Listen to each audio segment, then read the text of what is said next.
ဇလန်းအစမှာတော့ဗနာစတို့ကမိစ္ဆာတွေခ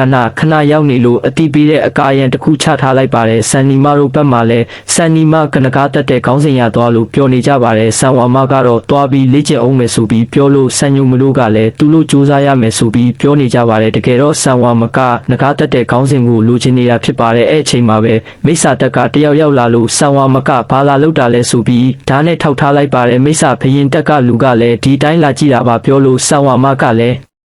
ဓာတ်ကိုတိမ့်လိုက်ပါတယ်အဲနောက်မိစ္ဆာဘရင်တက်ကလူကဗနာစကိုမနှက်ဖြန်ကြရင်ကော်ဖီတောက်ဖို့လာမယ်လို့ပြောလိုက်လို့ဆန်ဝါမကိုမှလိုက်ပါတယ်ဆန်ဝါမကလည်းငါကဆန်ဝါမနင့်နာမည်ကဘာလဲလို့မေးတော့အဲမိစ္ဆာက60လို့သာပြောပြီးပြန်သွားပါတယ်ခဏနေတော့ဗနာစကိုရောက်လာပြီးဆန်ဝါမကိုအစင်ပြေလာမေးတော့ဆန်ဝါမဘာဖြစ်လို့လဲဆိုပြီးပြန်မေးလိုက်ပါတယ်ဗနာစတို့ကအချက်ပေးပြမှာကိုဆိုတဲ့မိစ္ဆာဘရင်နာမည်ပေါ်လာလို့ပြောလိုက်လို့ဆန်ဝါမကြောက်သွားပါတယ်နောက်တစ်ရက်မှာတော့မိစ္ဆာဘရင်ဖြစ်တဲ့ကိုရောက်လာလို့ဗနာစတို့ကလက်ဖက်ရည်နဲ့အခန့်လိုက်ပါတယ်မိစ္ဆာဘရင်လာတဲ့အကြောင်းကတော့ဗနာစကိုမိစ္ဆာဘရင်တက်ထဲဝင်စေချင်တာပါဗနာစကလည်းမိစ္ဆာဘရင်တက်ကူရောသူ့ရဲ့ကောင်းတက်ကူရောမဝင်ဘူးလို့ပြောလိုက်ပါတယ်အဲနောက်မိစ္ဆာဘရင်ကအစွမ်းတွေထုတ်ပြီးနောက်တစ်ခေါက်မေးပေမဲ့ဗနာစကပြတ်သားနေလို့ထပ်လာမယ်လို့ပြောလိုက်ပါတယ်မနေ့ရောက်တော့မိစ္ဆာဘရင်ကဗနာစတို့နဲ့မနက်စာတွေပါစားနေလို့ဆန်ဝါမစိတ်ပြတ်သွားပါတယ်ဘရင်နန်းတော်ဘက်မှာတော့